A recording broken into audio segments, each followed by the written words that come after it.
কালকের ড্রেসটা যেহেতু আজকে আবার পরে নিয়েছি সেই জন্য no transition, only welcome to Chini blog from my corner of the world. আকাশের মন ভার হলেও আমার মন আজকে হ্যাপি খুশি। কারণ কারণ নিজেকে ভালো রাখতে হয়, হ্যাপি রাখতে হয়, সেই জন্য।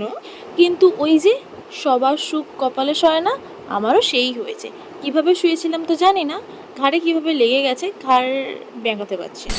মানে একটু এদিক ওদিক হচ্ছে, বাট পুরো মুভ করতে পারছি না। আবার সকাল থেকে উঠে শুনলাম নাকি বন্ধ ডেকেছে।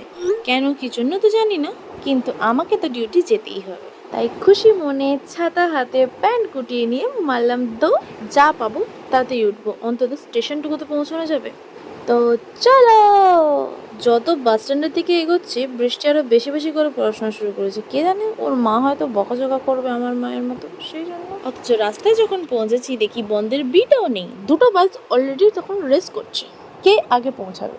আর আরেকটা ব্যাপার হলো, আজকে আমি আমার বাসের ভিআইপি প্যাসেঞ্জার ছিলাম, কারণ আমার বাসে আমি একাই প্যাসেঞ্জার ছিলাম হাফ রাস্তা থেকে।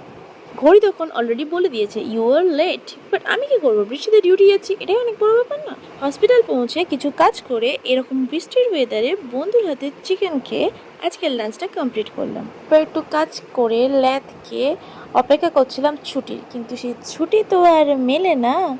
অ্যাট লাস্ট যখন ছুটি পেয়েছি, তাও আবার সময়ের আগে, তখন আর আমাদেরকে কে ধরে রাখে। চলো দৌড় মারো। সামনে তো আবার নর্দমার জল দিয়ে তৈরি নদী আমাদের জন্য ওয়েট করছে, সেটাকেও তো পেরোতে হবে।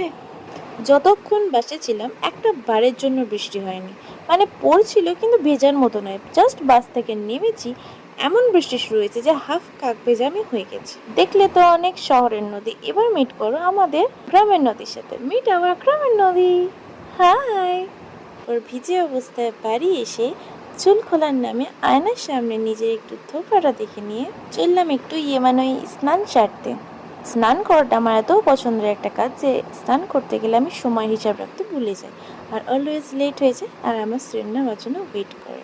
হ্যাঁ হ্যাঁ বাবা, ভালোই লাগছে, যা এবার পড়াতে যাও, অনেক দেরি করেছিস। হি হি, মানে স্নান করে পড়াতে বসলে তো ঘুম পাবেই, স্বাভাবিক, আমারও কাজ ছিল। তারপর মাতাজি করেছিল এক কাপ চা আর একটা বিস্কুট খেতে, আমার তোর একটা তেমন ভয় না, আমি 4টা সাটিয়েছি। দিন এত বেশি ল্যাদ খেয়েছি যে লাস্টে মায়ের হাতের রুটি কপালে চুটেছে, আজ আর নিজে রুটি করে হয়নি। চলো তাহলে আজকে এরকম ল্যাদ খেতে খেতেই ব্লগটা শেষ করি। Tata, see you soon tomorrow.